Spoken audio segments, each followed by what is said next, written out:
Hello friends, PCS booster channel में आपका स्वागत है। आज से हम यूपी पीसीएस के प्रीलिम्स को ध्यान में रखते हुए अपने इस चैनल पर कुछ नई पहल शुरू करने जा रहे हैं, जिनमें हमारी जो सबसे पहली पहल है उसमें हम आई दृष्टि को कंप्लीट करने की कोशिश करेंगे, जिसमें आज हम जो संक्षिप्त की दे रखी हैं उसमें शुरुआत में उनको कवर करने की कोशिश करेंगे। तो सबसे पहला जो क्वेश्चन दे रखा है नेशनल घटनाक्रम में दे रखा है वो है कि जो वाइब्रेंट गुजरात वैश्विक शिखर सम्मेलन हुआ था वो कब हुआ था। तो उसका बताया यहाँ पे 10 से 12 जनवरी 2024 को हुआ था। फिर यहाँ पे ये अगला क्वेश्चन है कि ये कौन से नंबर का संस्करण था, तो यह 10वें नंबर का संस्करण था। अगला जो क्वेश्चन दे रखा है इसमें, पश्चिम बंगाल सरकार ने किस दिन को राज्य दिवस के रूप में मनाने की अधिसूचना जारी की है। तो 1 जनवरी 2024 को पश्चिम बंगाल सरकार ने राज्य दिवस मनाने की घोषणा की है और इसका नाम क्या रखा गया है, पोइला बैसाख, यानी बंगाली नंबर्स का ये पहला दिन माना जाता है, पोइला बैसाख। फिर ये यहाँ पे कुछ राज्य गीत यानी स्टेट सॉन्ग के बारे में बताया गया है। जो अगला क्वेश्चन है कि पश्चिम बंगाल सरकार ने किस गीत को राज्य गीत के रूप में अधिसूचित किया है, बांग्लार माटी बांग्लार जल, बांग्लार माटी बांग्लार जल। और ये किसके द्वारा लिखा गया था, रविंद्रनाथ टैगोर के द्वारा।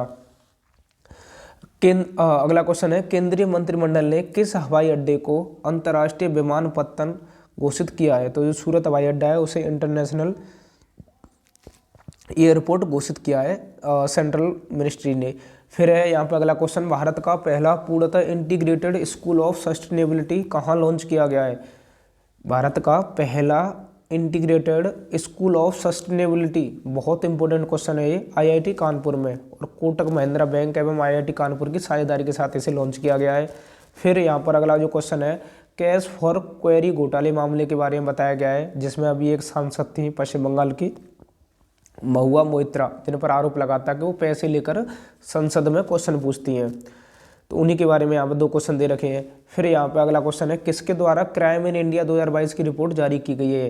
तो इसके बारे में नेशनल क्राइम रिकॉर्ड ब्यूरो यानी एनसीआरबी जो होती है वो क्या करती है, क्राइम इन इंडिया रिपोर्ट 2022 जारी की है उसने, और वो इससे रिलेटेड हर बार रिपोर्ट निकालती रहती है। तो इस रिपोर्ट में क्या बताया गया है, प्रति लाख जनसंख्या पर अपराध दर वर्ष 2021 के 445.9 से घटकर 2022 में कितनी रह गई है, 422.9, यानी 2021 में कितनी थी, 445.9 थी और 2022 में क्या हो गई, इसमें घटोत्तरी हुई है और ये कितनी रह गई है, 422.2।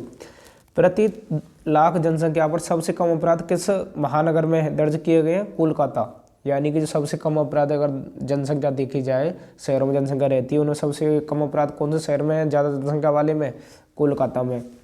विश्व के पहले पोर्टेबल अस्पताल का अनावरण कहाँ किया गया, गुरुग्राम हरियाणा। तो ये भी इंपॉर्टेंट क्वेश्चन है क्योंकि पहला है, विश्व के पहले पोर्टेबल अस्पताल का उद्घाटन कहाँ किया गया है, गुरुग्राम हरियाणा। इस अस्पताल का नाम क्या है, आरोग्य मैत्री एंड क्यूब, आरोग्य मैत्री एंड क्यूब, और ये कहाँ पर किया गया, गुरुग्राम हरियाणा में। इसे किस परियोजना के तहत निर्मित किया गया है, इसे भीष्म परियोजना के तहत निर्मित किया गया है। क्या निर्मित किया गया है, विश्व का पहला पोर्टेबल अस्पताल। पोर्टेबल मतलब क्यू टाइप का होता है, उसे कहीं भी मतलब लेके जाया जा सकता है हॉस्पिटल को, और ये कहाँ पर किया गया है, गुरुग्राम हरियाणा में। फिर जो अगले क्वेश्चन दे रखे हैं इसमें दे रखे हैं, केंद्रीय मंत्रिमंडल ने विशेष रूप से संवेदनशील जनजातियों के लिए किस योजना को मंजूरी प्रदान की है, प्रधानमंत्री जनमन योजना, जिसके बारे में हम आगे पढ़ेंगे भी इसमें। तो जो प्रधानमंत्री जनमन योजना है वो किसके लिए शुरू की गई है, यानी कि जो संवेदनशील जनजातियाँ होती हैं, पीबीटीजी बोलते हैं, पर्टिकुलरली वल्नरेबल ट्राइबल ग्रुप जो होते हैं, इस समय भारत में उनकी संख्या 75 है। तो उनके लिए एक योजना लॉन्च की गई, उसका नाम है प्रधानमंत्री जनमन योजना। प्रधानमंत्री जनमन का विस्तारित रूप क्या है, यानी इसका जो फुल फॉर्म है वो क्या है, प्रधानमंत्री जनजाति आदिवासी न्याय महाअभियान, प्रधानमंत्री जनमन योजना, प्रधानमंत्री जनजाति आदिवासी न्याय महाअभियान, जो पूछी जा सकती है पेपर में। द हम्प नामक द्वितीय विश्व युद्ध संग्रहालय का उद्घाटन कहाँ किया गया, पासीघाट अरुणाचल प्रदेश। द हम्प नामक द्वितीय विश्व युद्ध संग्रहालय यानी कि जो सेकंड वर्ल्ड वॉर हुआ था उससे रिलेटेड जो म्यूजियम बनाया गया वो कहाँ पर बनाया गया, पासी घाट एक जगह है, कहाँ पर, अरुणाचल प्रदेश में। केंद्रीय मंत्रिमंडल ने किस समूह को ड्रोन उपलब्ध कराने से संबंधित एक योजना शुरू की है, महिला स्वयं सहायता समूहों को। जैसे देखा होगा आपने 15 अगस्त वाले दिन माननीय प्रधानमंत्री जी ने घोषणा भी की थी कि लखपति दीदी बनाने, सेल्फ हेल्प ग्रुप की जो महिलाएं उनको लखपति दीदी बनाने के बारे में कुछ कहा था। तो उसी से रिलेटेड ड्रोन उपलब्ध कराने के बारे में बात की जा रही है। तो महिला जो सेल्फ हेल्प ग्रुप है उनके बारे में बात की गई है। 10,000 में जन औषधि केंद्र का उद्घाटन कहाँ किया गया है? एम्स देवघर झारखंड, यानी देवघर जगह है झारखंड है, वहाँ पर 10,000 में जन औषधि केंद्र का उद्घाटन किया गया है। आयुष्मान भारत हेल्थ और वेलनेस सेंटर का नाम बदलकर क्या कर दिया गया है? आयुष्मान आरोग्य मंदिर, आयुष्मान आरोग्य मंदिर। काशी तमिल संगमम का दूसरा चरण कब आयोजित किया गया है? 17 से 30 दिसंबर 2023, यानी काशी तमिल संगम का दूसरा चरण कब आयोजित किया गया? 17 से 30 दिसंबर 2023, दिसंबर में आयोजित किया गया। काशी और तमिल जो संगम होता है उसका सेकंड चरण, और पहला चरण पिछले साल किया गया था। यह संगम कहाँ आयोजित किया गया है? वाराणसी उत्तर प्रदेश में किया गया है। गुजरात ने किस मछली को राज्य मछली घोषित किया है? तो घोल मछली जो है वो गुजरात की राज्य मछली घोषित की गई है अभी। किस राज्य के रेस्पॉन्सिबल टूरिज्म मिशन को संयुक्त राष्ट्र विश्व पर्यटन संगठन की ग्लोबल केस स्टडी लिस्ट में शामिल किया गया है? केरल, यानी कि केरल गवर्नमेंट का जो रेस्पॉन्सिबल टूरिज्म मिशन है उसको WTO की ग्लोबल केस स्टडी लिस्ट में शामिल किया गया है। विश्व के पहले 3D प्रिंटेड मंदिर का नामकरण कहाँ किया गया है? सिद्दीपेट तेलंगाना, यानी विश्व का पहला 3D प्रिंटेड मंदिर कहाँ बनाया जा रहा है? सिद्दीपेट तेलंगाना। साथी पोर्टल किससे संबंधित है? केंद्रीय शिक्षा मंत्रालय और IIT कानपुर, यानी कि साथी पोर्टल लॉन्च किया गया वो किसके द्वारा किया गया है?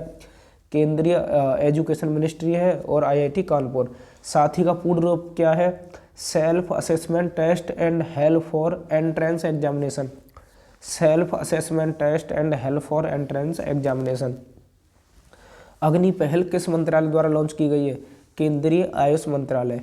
अग्नि पहल किस मंत्रालय द्वारा लॉन्च की गई है? केंद्रीय आयुष मंत्रालय। अग्नि से क्या तात्पर्य है? आयुर्वेद ज्ञान नैपुण्य पहल। केंद्रीय आयुष मंत्रालय के द्वारा अग्नि पहल लॉन्च की गई है। अग्नि से क्या तात्पर्य है? आयुर्वेद ज्ञान नैपुण्य पहल। किस शहर से विकसित भारत संकल्प यात्रा का शुभारंभ किया गया है? खूंटी झारखंड। तो अग्नि पहल किस मंत्रालय के द्वारा जारी की गई है?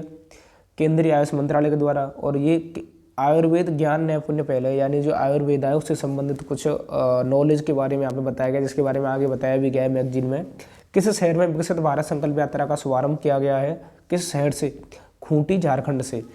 तो खूंटी गाड़ दी गई है विकसित भारत संकल्प यात्रा की। जैसा कि आपको पता भी होगा, टारगेट रखा गया 2047 तक भारत को विकसित राष्ट्र बनाने का। तो उसकी खूंटी कहाँ गाड़ी गई है? झारखंड में।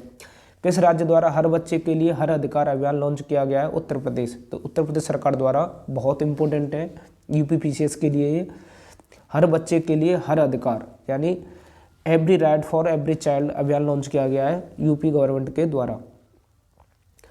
City investment to innovate integrated and sustain 2.0 challenge कहाँ लॉन्च किया गया? नई दिल्ली, यानी सिटीज 2.0 चैलेंज कहाँ लॉन्च किया गया है? नई दिल्ली। इसकी फुल फॉर्म क्या है? City investments to innovate integrated and sustain 2.0। City 2.0 का मुख्य उद्देश्य क्या है?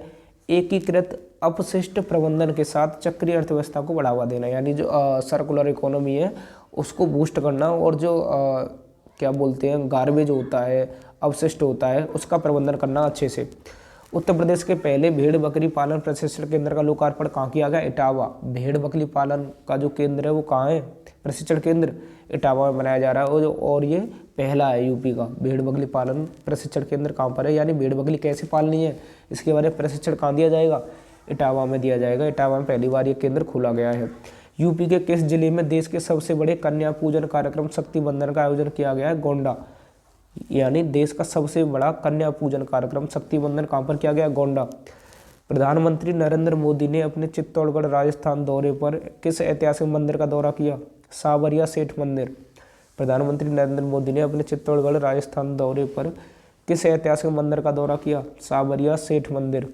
ISO 9001 2015 प्रमाणन प्राप्त करने वाला भारत का पहला महिला थाना कहाँ स्थित है? भोपाल, मध्य प्रदेश, यानी जो ISO प्रमाण पत्र प्राप्त करने वाला पहला महिला थाना है भोपाल, मध्य प्रदेश।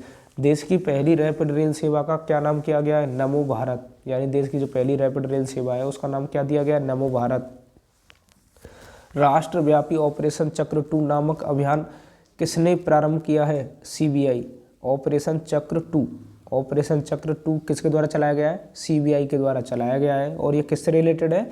संगठित साइबर अपराध से, यानी जो साइबर क्राइम जो हो रहे हैं ग्रुप बना बनाकर, ऑर्गेनाइजेशन बना बनाकर, उनको रोकने के लिए ऑपरेशन चक्र 2, यानी उनको चक्र में फंसाया जाएगा जो साइबर क्राइम कर रहे हैं। गृह मंत्री अमित शाह ने किस शहर में सामऊ शहीद स्मारक एवं पुस्तकालय का उद्घाटन किया है? गांधीनगर, गुजरात। सामऊ शहीद स्मारक पुस्तकालय का उद्घाटन किया गया गांधीनगर, गुजरात। सामऊ शहीद स्मारक, यह स्मारक किस क्रांति से संबंधित है? 1857 की क्रांति से। प्रधानमंत्री मोदी ने युवा विकास के लिए एक नई सरकारी मंच को लॉन्च किया है, मेरा युवा भारत। उत्तर प्रदेश राज्य का जलीय जीव किसे घोषित किया गया? गंगे डॉल्फिन। गांगेटिक डॉल्फिन जो है यूपी गवर्नमेंट का जलीय जीव घोषित किया गया है। अच्छा, आपके लिए क्वेश्चन है, आप आंसर देना।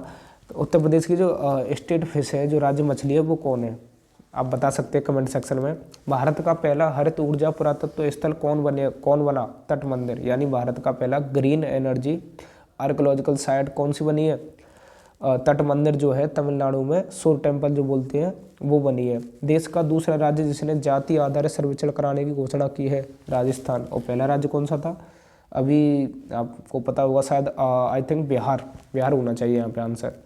देश की जाति आधारित सर्वेक्षण कराने वाला पहला राज्य कौन सा बना है? बिहार। हाँ, बिहार ही है।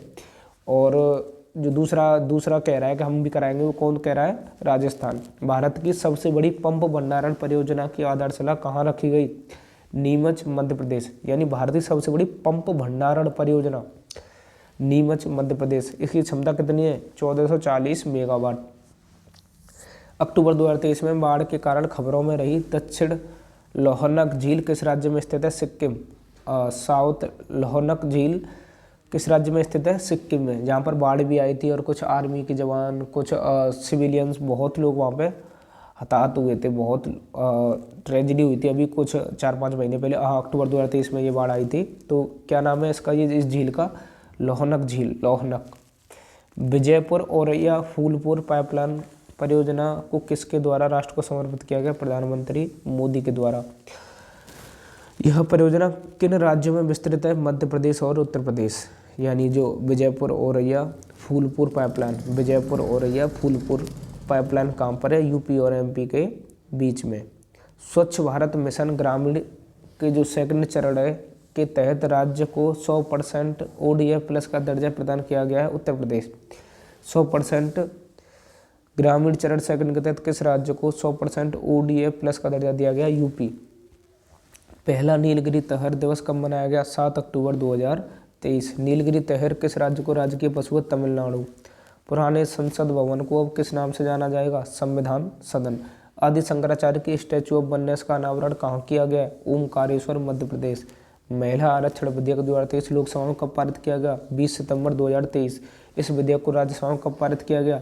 21 सितंबर 2023। यानी पहले कहाँ पे लाया गया? लोकसभा में, बाद में लाया गया है राज्यसभा में। कौन सा संविधान संशोधन विधेयक है? 128वां। सितंबर 2023 में किस पशु को खाद्य पशु के रूप में मान्यता दी? मिथुन। केंद्र सरकार ने कारीगरों के लिए कौन सी योजना प्रारंभ की है? विश्वकर्मा योजना। विश्व की सबसे बड़ी MICE सुविधाओं में से एक का प्रधानमंत्री मोदी ने उद्घाटन किया है, यशोभूमि। MICE सुविधाओं का पूर्ण रूप क्या है? Meetings, incentives, conference and exhibitions. प्रधानमंत्री मोदी ने कहाँ एथिलीन क्रैकर परियोजना की आधारशिला रखी? बीना रिफाइनरी, मध्य प्रदेश। बीना रिफाइनरी, मध्य प्रदेश। किस राज्य ने राज्य की पहली सेवा क्षेत्र नीति को मंजूरी प्रदान की है? उत्तराखंड। भारतीय सेना ने पूर्व सैनिकों और शहीदों की परियोजनाओं के कल्याण के लिए कौन सा प्रोजेक्ट लॉन्च किया है? प्रोजेक्ट नमन। केंद्रीय मंत्रिमंडल ने उज्ज्वला योजना को किस वर्ष तक विस्तारित करने की मंजूरी प्रदान की है? 2025 से 2026 तक।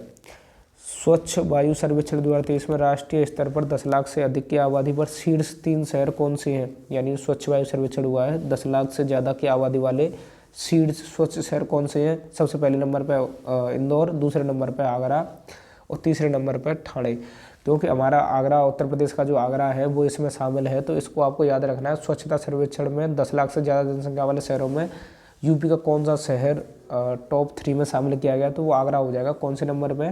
दूसरे नंबर पे। केंद्र सरकार ने उधमपुर रेलवे स्टेशन का नाम बदलकर क्या रखने की अपनी मंजूरी प्रदान की है? शहीद कैप्टन तुषार महाजन रेलवे स्टेशन। तो उधमपुर रेलवे स्टेशन है उसका नाम क्या हो जाएगा, शहीद कैप्टन तुषार महाजन रेलवे स्टेशन। उत्तर प्रदेश राज्य की किस नदी में जटायु क्रूज सेवा प्रारंभ की गई है, सरयू नदी।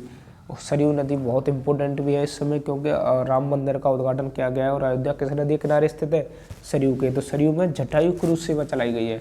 आप उसको ऐसे भी याद रख सकते हैं क्योंकि जटायु किससे संबंधित थे, रामायण से। उत्तर प्रदेश का पहला ग्लास स्काई वॉक कहाँ बनाया जा रहा है, चित्रकूट। यूपी का पहला ग्लास स्काई वॉक कहाँ बनाया जा रहा है, चित्रकूट।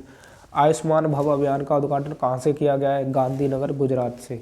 आयुष्मान भव अभियान गांधीनगर गुजरात। अब जो इंटरनेशनल संक्षिप्त किए उनके बारे में जानने की कोशिश करते हैं। पोलैंड के नए प्रधानमंत्री के रूप में किसे शपथ दिलाई गई है, अभी पोलैंड के नए प्रधानमंत्री बने हैं डोनाल्ड टस्क। डोनाल्ड टस्क याद रखिएगा क्योंकि ये बिल्कुल दे देंगे ऑप्शन में। अभी हाल ही में पोलैंड का कौन सा प्रधानमंत्री बनाया गया है, 3-4 नाम दे देंगे। और उसमें quality of living city ranking 2023 के द्वारा जारी की गई रैंकिंग में कितने शहरों को शामिल किया गया है, 241 शहर। और किसके द्वारा जारी की गई है, quality of living city ranking, Mercer एक संस्था है, मर्सर, उसके द्वारा। शीर्ष 3 में कौन से शहर है, वियना ऑस्ट्रिया, ज्यूरिख स्विट्जरलैंड और ऑकलैंड न्यूजीलैंड। तो वियना, ज्यूरिख और ऑकलैंड टॉप 3 है, वियना, ज्यूरिख और ऑकलैंड। रैंकिंग में कितने भारतीय शहरों को शामिल किया गया, 7। और सबसे टॉप जो है 153 नंबर पर है विश्व में हैदराबाद, तेलंगाना का हैदराबाद है। कौन सी रैंकिंग में, quality of living city ranking में। किसके द्वारा जारी की जाती है, मर्सर के द्वारा जारी की जाती है। दूसरे नंबर पर 154 में पुणे, फिर है बेंगलोर, फिर है चेन्नई, फिर है मुंबई, फिर है कोलकाता, फिर है नई Delhi. Global river city alliance कहाँ लॉन्च किया गया, दुबई में। जो COP28 हुआ है वहाँ पर ग्लोबल रिवर सिटी अलायंस एक प्रोग्राम लॉन्च किया गया है। तो जो COP28 की मीटिंग कहाँ हुई थी, दुबई में। और COP27 शर्म अल शेख जो मिस्र का स्थान है वहाँ पर हुई थी। और COP29 कहाँ पर होगी, COP29 होगी अजरबैजान बाकू में। ये बहुत इंपॉर्टेंट फैक्ट है, ये आपको याद रखने ही रखने हैं क्योंकि COP27, 28 इनसे हर बार क्वेश्चन आता है। और भारत में अब तक कितनी COP हुई है, भारत में एक हुई है, 2002 में हुई थी COP8। और अब भारत प्रस्ताव कर रहा है 2028 में जो COP होगी COP33, उसके बारे में भारत ने प्रस्ताव दिया कि 2028 में COP की मीटिंग कराएंगे। अभी देखो प्रपोजल पास होता है कि नहीं। तो अभी आपको क्या याद रखना है, COP28 अब कहाँ हुई है, दुबई में। COP27 कहाँ हुई थी, मिस्र के शर्म अल शेख में। COP29 कहाँ पर होगी, अजरबैजान के बाकू में। और COP भारत में कौन सी होने वाली है, भारत में होने वाली 2028 वाली COP33। और एक भारत में पहले हो चुकी है, अगर ये संपन्न हो जाती है 2 हो जाएंगी। और एक कब हुई थी, 2002 में, और ये हुई थी COP8। इस अलायंस में भारत समेत कितने देश शामिल है, यानी कि जो ग्लोबल रिवर सिटी अलायंस है इसमें भारत समेत 11 देश शामिल है, यानी भारत इसमें शामिल है। और इसके अलावा भी कितने टोटल कितने देश हैं, 11। इस अलायंस में शामिल देशों के नाम कौन कौन से हैं, क्योंकि भारत इसमें शामिल है तो इम्पोर्टेंट हो जाता है। Bharat, Denmark, Cambodia, Japan, Bhutan, Australia, Netherland, मिस्र, घाना, हंगरी एवं अमेरिका। किस शहर की मेजबानी में Global Partnership on Artificial Intelligence शिखर सम्मेलन का आयोजन हुआ, नई दिल्ली। यानी Global Partnership on Artificial Intelligence शिखर सम्मेलन का आयोजन कहाँ पर हुआ है, नई दिल्ली में। किस देश के राष्ट्रपति विलियम समोई रूटो भारत की आधिकारिक यात्रा पर आए, केन्या। किस देश के राष्ट्रपति विलियम समोई रूटो भारत की आधिकारिक यात्रा पर आए, केन्या। तो केन्या के राष्ट्रपति का नाम क्या है, विलियम समोई रूटो। विलियम समोई रूटो, विलियम समोई रूटो, विलियम समोई रूटो, विलियम समोई रूटो कहाँ के राष्ट्रपति हैं, केन्या के। ऐसे ही बोल बोल के आपको याद करना है, याद कर लीजिएगा क्योंकि ये बिल्कुल सेम ऑप्शन में आ जाएंगे तो फिर ऐसा लगता है कि हमें तो याद था, फिर बिल्कुल जब क्लोज ऑप्शन होते हैं ना, 3-4 राष्ट्रपति जो नए नए चुने गए जब दे दिए जाते हैं तो फिर वहाँ पे सब कुछ आते हुए भी क्वेश्चन गलत हो जाता है। तो इसलिए क्लियरली याद होना चाहिए आपको। अमूर्त सांस्कृतिक धरोहर के संरक्षण के लिए अंतर सरकारी समिति का 18वां सत्र कब आयोजित किया गया, 5 से 8 दिसंबर 2023। अमूर्त सांस्कृतिक धरोहर के संरक्षण के लिए अंतर सरकारी समिति का 18वां सत्र कब आयोजित किया गया, 5 से 8 दिसंबर 2023। तो अमूर्त सांस्कृतिक धरोहर के संरक्षण के लिए इंटर गवर्नमेंटल कमेटी का 18वां सत्र दिसंबर में आयोजित किया गया, दिसंबर 2023 में। और ये कहाँ पर किया गया था, कसाने, बोत्सवाना। तो अमूर्त सांस्कृतिक धरोहर संरक्षण का जो इंटर गवर्नमेंटल कमेटी थी उसकी बैठक कहाँ हुई थी, कसाने, बोत्सवाना। मंथ या डेट आप याद न भी रखिए तो भी काम चल जाएगा। कसाने, बोत्सवाना में ये मीटिंग हुई थी। इसका आयोजन किसके द्वारा किया गया, यूनेस्को के द्वारा इसका आयोजन किया गया था। तो कहाँ पर हुई थी? कसाने, बोत्सवाना। और 18वीं मीटिंग थी ये। इसमें किस भारतीय नृत्य को मानवता की एक अमूर्त सांस्कृतिक धरोहर घोषित किया गया? गरबा। तो इसलिए इम्पोर्टेंट हो जाता है, गरबा को इसमें मानवता की एक अमूर्त धरोहर सांस्कृतिक घोषित किया गया है और ये यूनेस्को के द्वारा आयोजित कराई जाती है। कहाँ पर इसकी मीटिंग हुई है? कसाने, बोत्सवाना में। यह किस राज्य का प्रसिद्ध नृत्य जो गरबा है, आपको पता ही होगा, गुजरात का है। यूनेस्को की सूची में शामिल होने वाली यह भारत की कौन सी अमूर्त सांस्कृतिक धरोहर है? 15वीं। यानी इससे पहले 14 थी, लेकिन इसके शामिल होने के बाद कितनी हो गई? 15। Time Person of the year 2023 किसे नियुक्त किया गया है? टेलर स्विफ्ट, यानी अमेरिकी पॉप गायिका और अभिनेत्री है। उनका नाम क्या है? Taylor Swift. वो Time Person of the Year में शामिल हुई है। CEO ऑफ द ईयर 2023 किसे चुना गया है? सैम ऑल्टमैन, यानी ओपन एआई, चैट जीपीटी जिन्होंने लॉन्च की है ओपन एआई, उनके CEO हैं सैम ऑल्टमैन। उनको CEO ऑफ द ईयर, यानी अगर पूछा है CEO ऑफ द ईयर किसे चुना गया है? सैम ऑल्टमैन को। एथलीट ऑफ द ईयर किसे चुना गया है? लियोनेल मेसी, जो फुटबॉल प्लेयर हैं, लियोनेल मेसी को एथलीट ऑफ द ईयर चुना गया है। दुनिया की 100 सबसे शक्तिशाली महिलाओं की सूची में किसके द्वारा जारी की गई है? फोर्ब्स के द्वारा ये सूची जारी की गई है। इस सूची में 3 महिलाएं हैं। शीर्ष 3 महिलाएं कौन कौन सी हैं? अर्सुला वॉन डेर लेयन, यूरोपीय जो कमीशन है उसकी अध्यक्ष है ये, उर्सुला वॉन डेर लेयन। क्योंकि प्रोनाउंसिएशन थोड़ा अलग है इसलिए थोड़ा खैर आप पढ़ लेंगे इसको। क्रिस्टीन लेगार्डे अध्यक्ष यूरोपीय सेंट्रल बैंक की है। क्रिस्टीन लेगार्डे दूसरे नंबर पे हैं। कमला हैरिस उपराष्ट्रपति अमेरिका के तीसरे नंबर पे। आपको पहला याद रखना है, उर्सुला वॉन डेर लेयन, यानी शीर्ष स्थान किनको प्राप्त हुआ है? जो यूरोपीय कमीशन के अध्यक्ष हैं उर्सुला वॉन डेर लेयन। इस सूची में कितनी भारतीय महिलाओं को शामिल किया गया है? 4। यानी इस सूची में और जो टॉप 100 में कितनी भारतीय महिलाएं शामिल हैं? 4। सबसे पहले नंबर पर है निर्मला सीतारमण, इनकी रैंकिंग कितनी है? 32। फिर है रोशनी नडार मल्होत्रा और इनकी रैंकिंग है 60। फिर शोभा मंडल, इनकी रैंकिंग है 70। फिर है किरण मजूमदार 76। तो 4 महिलाएं हैं, निर्मला सीतारमण, रोशनी नाडार मल्होत्रा, सोमा मंडल और किरण मजूमदार। तो आप रैंकिंग याद रखें या न रखें, लेकिन नाम जरूर याद रखना, क्योंकि इनमें से कौन नहीं है ये पूछा जा सकता है। निर्मला सीतारमण, रोशनी नाडार, सोमा मंडल और किरण मजूमदार। किस देश ने चीन के बेल्ट एंड रोड इनिशिएटिव से बाहर होने की घोषणा की है? इटली। यानी इटली ने क्या क्या है? BRE से हम क्या हो रहे हैं? जो चीन का महत्वाकांक्षी प्रोजेक्ट है उससे बाहर हो रहे हैं। भारत ने किस देश के साथ संयुक्त रूप से लीड IT 2.0 का शुभारंभ किया है? स्वीडन। लीड IT 2.0, स्वीडन से क्या कह रहा है भारत को? तुम लीड करो हमारे साथ मिलकर, हम क्या करेंगे इसमें IT के क्षेत्र में दोनों मिलकर लीड करेंगे। तो किससे कहा है? स्वीडन से। तो आपको याद ऐसे निमोनिक बना के कुछ याद कर लेना। लीड 2.0 का पूरा नाम क्या है? Leadership group for industry transition, यानी लीडरशिप करनी है इंडस्ट्री को बदलने में, इंडस्ट्री के ट्रांजिशन में। Leadership group for industry transition 2.0। किस देश को अंतर्राष्ट्रीय समुद्री संगठन परिषद के लिए पुनर्निर्वाचित किया गया? भारत। यानी जो इंटरनेशनल मैरीटाइम ऑर्गेनाइजेशन है उसके सदस्य परिषद के लिए पुनर्निर्वाचित किसे किया गया? भारत को। भारत को किस द्विवर्षीय कार्यकाल के लिए चुना गया? 2024-25 के लिए चुना गया है। जलवायु परिवर्तन प्रदर्शन सूचकांक 2024 किसके द्वारा जारी किया गया? German watch, new climate institute तथा क्लाइमेट एक्शन नेटवर्क इंटरनेशनल। सूचकांक में कितने देशों को शामिल किया गया है? 63 देश और यूरोपीय संघ। तो जो क्लाइमेट चेंज परफॉर्मेंस इंडेक्स किसके द्वारा जारी किया गया? German watch and new climate institute तथा क्लाइमेट एक्शन नेटवर्क इंटरनेशनल। सूचकांक में कितने देशों को शामिल किया गया है? 63 देश और यूरोपीय संघ। सूचकांक में प्रथम 3 स्थानों में कौन से देश हैं? कोई नहीं है। यहाँ पर कोई भी देश देखो, जो टॉप 3 है उनमें कोई भी देश, किसी भी देश को शामिल नहीं किया गया है, क्योंकि किसी का परफॉर्मेंस इतना अच्छा है ही नहीं। सूचकांक में शीर्ष 3 देश कौन से हैं? फिर चौथे नंबर पर डेनमार्क है, 5वें पर एस्टोनिया है और 6वें नंबर पर फिलीपींस।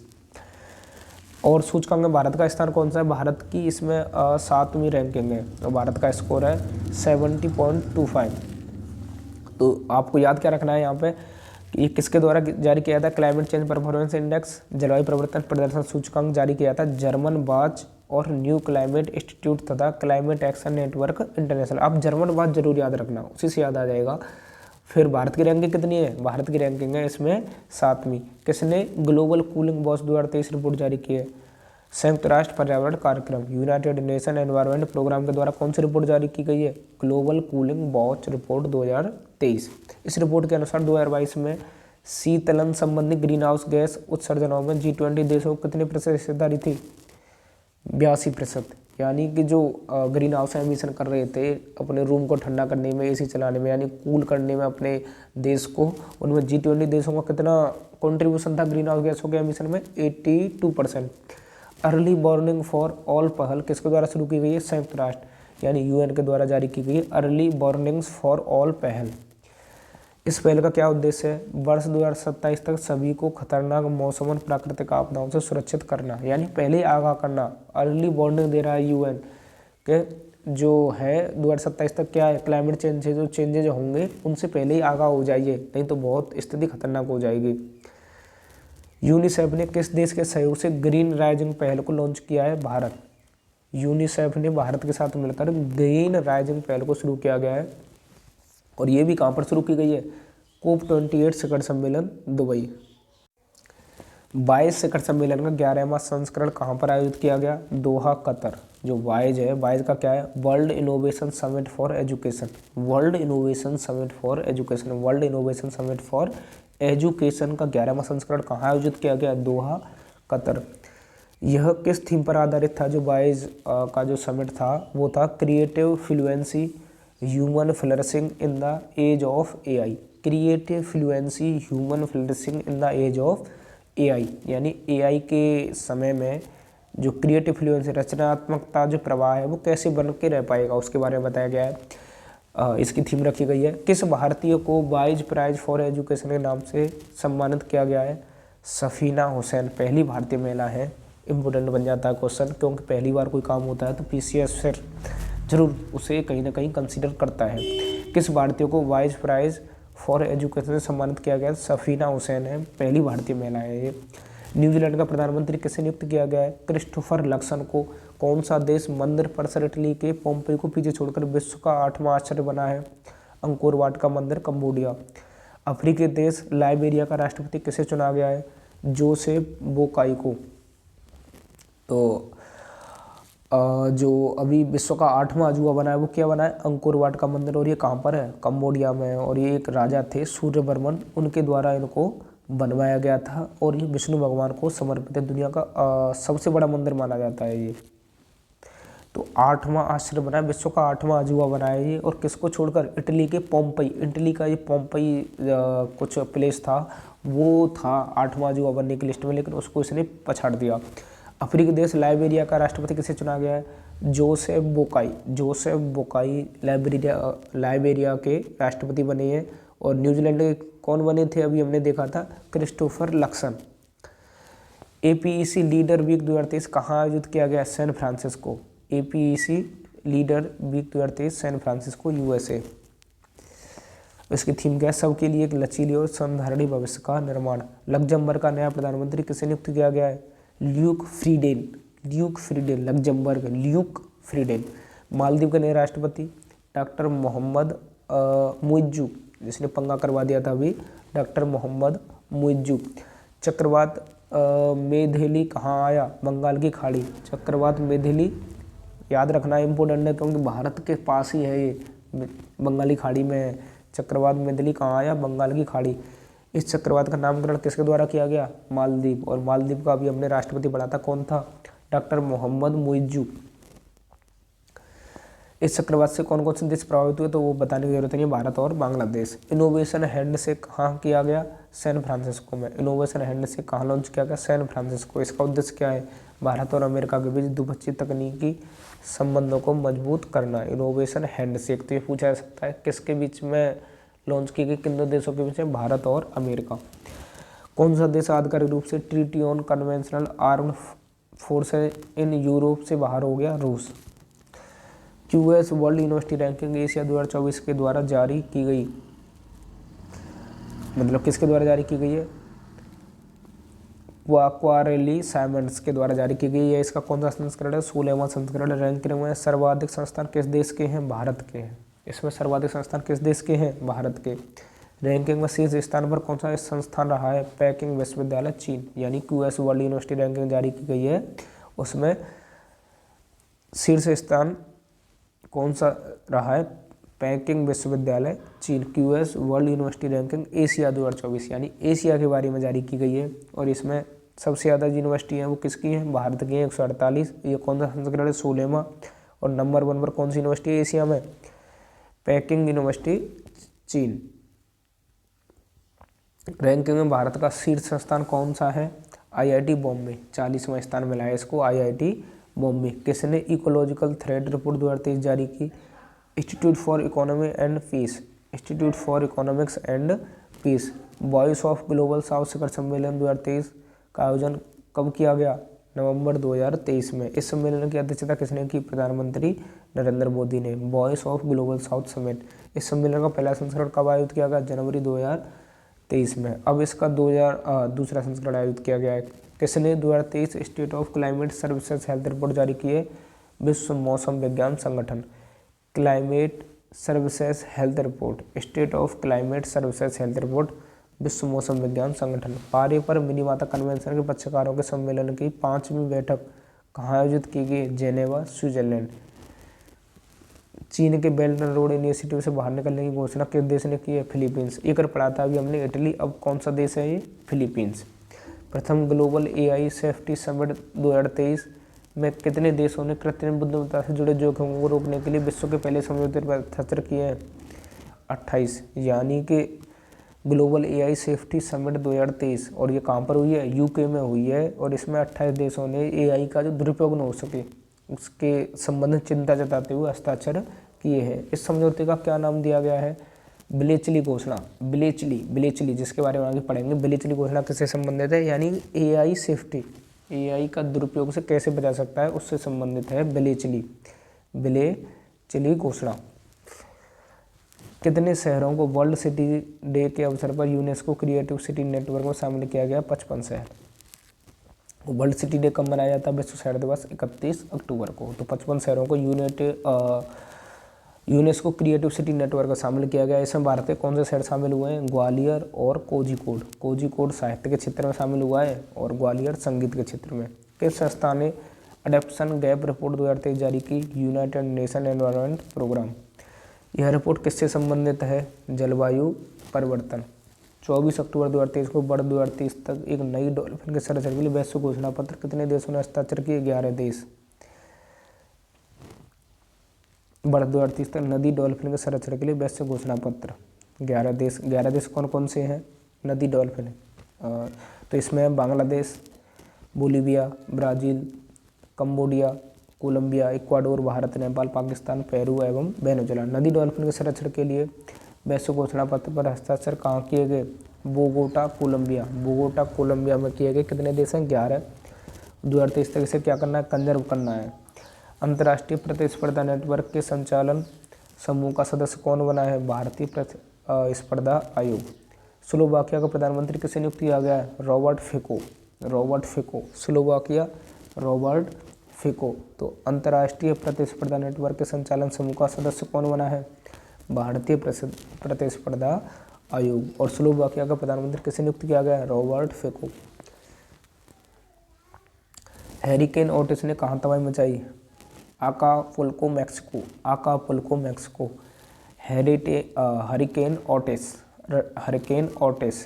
तो आपको पता ही है हरिकेन कहाँ पर आते हैं? जो कैरेबियन सी है वहाँ पर, अटलांटिक महासागर है उसके आसपास वाले क्षेत्रों में देखने को मिलते हैं। किस संस्थान ने इंटरकनेक्टेड डिजास्टर रिस्क रिपोर्ट जारी की है? United nation university institute for environment and human security. किस देश ने अंतर्राष्ट्रीय सौर गठबंधन असेंबली के 6ठे सत्र की मेजबानी की? भारत के किस संस्थान को सस्टेनेबिलिटी रिपोर्टिंग में संयुक्त राष्ट्र पुरस्कार प्राप्त हुआ? Institute for chartered accountant of India. संयुक्त राष्ट्र विश्व नेटवर्क संगठन की 25वीं महासभा कहाँ आयोजित की गई? समरकंद, उज्बेकिस्तान। UNWTO द्वारा भारत के किस गांव को सर्वश्रेष्ठ पर्यटन गांव की सूची में शामिल किया गया? दोहरडो गांव, गुजरात। सबसे कम उम्र में इक्वाडोर के राष्ट्रपति चुनाव किसने जीता? Daniel Noboa. किस संस्थान ने वन CGIAR भागीदारी में शामिल होने के लिए समझौता किया। अंतर्राष्ट्रीय अर्ध उष्णकटिबंधीय फसल अनुसंधान संस्थान। IGIAR क्या है? खाद्य सुरक्षित भविष्य हेतु वैश्विक अनुसंधान भागीदारी। भारत के यूके के बीच पहली 2+2 वार्ता कहाँ आयोजित की गई? नई दिल्ली। भारत और यूके के बीच पहली 2+2 वार्ता है ये, कहाँ पर आयोजित की गई है? नई दिल्ली में। इजरायल और हमास के बीच संघर्ष में फंसे भारतीयों को वहाँ से निकालने के लिए कौन सा ऑपरेशन लॉन्च किया गया? ऑपरेशन अजय। ये भी आपको याद रखना है। अक्टूबर 2023 में भारतीय भेषज संहिता आयोग किसका सदस्य बना? फार्माकोपियल डिस्कशन ग्रुप PDG का। किस देश की पहली महिला राष्ट्रपति सामिया सुलह हसन ने भारत की राजकीय यात्रा की? तंजानिया। सामिया सुलह हसन तो जो राष्ट्रपति हैं। और इस सूची में भारत किस स्थान पर है? ये कौन सी सूची की बात हो रही है यहाँ पे? ग्लोबल हंगर इंडेक्स में। कुछ क्वेश्चन रह गए थे, सॉरी, उनको देखते हैं अभी। किस विश्वविद्यालय द्वारा सामिया सुलह हसन को डायरेक्ट डॉक्टरेट की उपाधि प्रदान की गई? JNU जो यूनिवर्सिटी है दिल्ली की, उसके द्वारा डॉक्टरेट की उपाधि उनको दी गई है। और सामिया सुलह हसन किसकी राष्ट्रपति हैं? और पहली महिला राष्ट्रपति बनी है तंजानिया की। इंपॉर्टेंट क्वेश्चन है ये। भारत के बाहर विश्व के दूसरे सबसे बड़े हिंदू मंदिर अक्षरधाम का उद्घाटन कहाँ किया गया? New Jersey, USA। इजरायल ने फिलिस्तीन के आतंकवादी समूह हमास के खिलाफ कौन सा ऑपरेशन लॉन्च किया? Operation iron sword. Operation iron sword. Global hunger index किसके द्वारा जारी किया जाता है? कंसर्न वर्ल्ड वाइड तथा बेस्ट हंगर हेल्प। इस सूची में भारत का स्थान है 111वां। प्रशांत महासागर के द्वीप राष्ट्र वानुआतू के नए प्रधानमंत्री कौन बने? Charlotte Salwai. Asia Pacific Institute for Broadcasting Development का लगातार तीसरी बार अध्यक्ष किसे चुना गया है? भारत को। Asia Pacific Institute for Broadcasting development. Uttar America के पहले गांधी संग्रहालय का उद्घाटन कहाँ किया गया है? Houston, USA। भारत के बाहर डॉक्टर भीमराव अम्बेडकर की सबसे बड़ी प्रतिमा स्टैचू ऑफ इक्वलिटी का अनावरण कहाँ किया गया? Maryland, USA। वैश्विक नवाचार सूचकांक किसके द्वारा जारी किया गया? विश्व बौद्धिक संपदा संगठन। इस सूची में कितने देशों को रैंकिंग प्रदान की गई? 132। इस सूची में शीर्ष स्थान पर कौन सा देश है? स्विट्जरलैंड। इस सूची में भारत किस स्थान पर स्थित है? 40 में। संयुक्त राष्ट्र महासभा के किस सत्र के उच्च स्तरीय खंड का आयोजन किया गया? 78 में। इस 78वें सत्र का अध्यक्ष किसे चुना गया? Dennis Francisco. यानी कि जो वैश्विक नवाचार सूचकांक है, द्वारा देखते हैं इनको, किसके द्वारा जारी किया गया? WIPO, world intellectual property organisation, विश्व बौद्धिक संपदा संगठन। कितने देश शामिल किए गए? 132। और पहला स्थान स्विट्जरलैंड को प्राप्त हुआ। भारत का कौन सा स्थान है? 40वां है। संयुक्त राष्ट्र महासभा के किस सत्र के उच्च स्तरीय खंड का आयोजन किया गया? 78वां सत्र अभी यूनाइटेड नेशन का आयोजित किया गया था। उसके अध्यक्ष कौन थे? Dennis Francis. World university ranking किसके द्वारा जारी की गई है? टाइम हायर एजुकेशन के द्वारा। इस सूचकांक में शीर्ष स्तर पर कौन सा संस्थान है? यूनिवर्सिटी ऑफ ऑक्सफोर्ड, UK की एक यूनिवर्सिटी है, यूनिवर्सिटी ऑफ ऑक्सफोर्ड। इस सूचकांक में भारत का शीर्ष स्थान पर कौन सा संस्थान है? भारतीय विज्ञान संस्थान बेंगलुरु। किस समूह ने संयुक्त अंतरिक्ष उद्यम की घोषणा की? I2U2, इंडिया, इजराइल, USA और UAE। इसमें 4 देश शामिल हैं। I2U2 में इन्होंने क्या घोषणा की? संयुक्त अंतरिक्ष उद्यम, यानी यूनाइटेड स्पेस इंडस्ट्री, ऐसा कुछ करेंगे, एंटरप्रेन्योर करेंगे, यानी अंतरिक्ष से संबंधित कुछ उद्यम करेंगे I2U2 के सदस्य। किन देशों के सैन्य नेताओं ने साहेल सुरक्षा समझौते पर हस्ताक्षर किए? माली, बुर्किना फासो, नाइजर। साहेल सुरक्षा समझौता, माली, बुर्किना फासो और नाइजर। इस समझौते की घोषणा कहाँ की गई? बमाको, माली की राजधानी। UN क्लाइमेट एम्बिशन समिट कहाँ आयोजित किया गया? New York, USA। विश्व धरोहर समिति की 45वीं बैठक कहाँ पे हुई? रियाद, सऊदी अरब। इस बैठक में किन भारतीय स्थलों को विश्व धरोहर सूची में शामिल किया गया? शांति निकेतन और होयसल के पवित्र मंदिर को। होयसल मंदिर समूह कहाँ है? कर्नाटक में। भारत को कितने यूनेस्को विश्व धरोहर स्थल हो गए? 42। दक्षिण अफ्रीका के किस शहर में गांधी वॉक का आयोजन किया गया? जोहान्सबर्ग। अमेरिका के किस शहर द्वारा सनातन धर्म दिवस मनाने की घोषणा की गई है? लुइसविले, केंटकी कोई शहर है लुइसविले, वहाँ पर लुइसविले में सनातन धर्म दिवस कब मनाया जाएगा? 3 सितंबर को। लीबिया में किस तूफान ने भयंकर तबाही मचाई है? डेनियल डेनियल ने लीबिया में तबाही मचाई है। विश्व के सर्वश्रेष्ठ देशों की रैंकिंग किसके द्वारा जारी की गई? US news and world report द्वारा। वर्ष 2023 की सूची में शीर्ष स्थान पर कौन सा देश है? स्विट्जरलैंड। इस सूची में भारत किस स्थान पर है? 30वें। वैश्विक जैव ईंधन गठबंधन का शुभारंभ कब किया गया? 9 सितंबर 2023 को। किस देश ने मिनटमैन 3 मिसाइल का सफलतापूर्वक परीक्षण किया? America. Minuteman 3 missile, America. Minuteman 3 किस तरह की मिसाइल है? Intercontinental ballistic missile. प्रधानमंत्री नरेंद्र मोदी ने किस देश में भारतीय दूतावास स्थापित करने की घोषणा की? तिमोर लेस्ते, याद रखना इम्पोर्टेंट है, तिमोर लेस्ते। कोई गैस भी नहीं कर पाएगा इसे। काठमांडू कलिंग साहित्य महोत्सव का आयोजन कहाँ किया गया? ललितपुर, भोपाल। काठमांडू कलिंग साहित्य महोत्सव का आयोजन कहाँ किया गया? ललितपुर, नेपाल। सॉरी, भोपाल नहीं है, ये नेपाल है। ये ब्लर हो गया, यहाँ पे दिखाई नहीं दे रहा है। तो महोत्सव में किन देशों ने भाग लिया? भारत, नेपाल, भूटान, बांग्लादेश, श्रीलंका, यानी जो भारत के पड़ोसी नेबरिंग कंट्री हैं उन्होंने इसमें भाग लिया। और काठमांडू कलिंग साहित्य महोत्सव, ललितपुर, नेपाल। 43वें आसियान शिखर सम्मेलन का आयोजन कहाँ किया गया? Jakarta, Indonesia. विश्व प्रतिभा रैंकिंग किसके द्वारा जारी की गई? International institute for management development, यानी कि जो वर्ल्ड टैलेंट रैंकिंग है।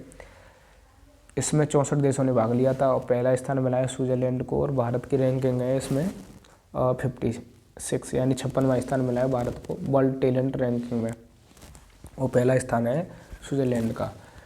तो आज के लिए इतना ही। अब मिलेंगे हम नेक्स्ट वीडियो में जो संक्षिप्त की हैं, आर्थ की हैं, विज्ञान वाली हैं या खेल वाली हैं, उनके साथ। तब तक के लिए धन्यवाद। अगर आपको इसका PDF चाहिए तो डिस्क्रिप्शन बॉक्स में आपको हमारे टेलीग्राम चैनल का लिंक मिल जाएगा। और अगर आपको कोई भी क्वेरी है, डाउट है, तो आप हमें मेल भी कर सकते हैं या कमेंट सेक्शन में पूछ सकते हैं। आज के लिए बस इतना ही। Thank you. जय हिंद।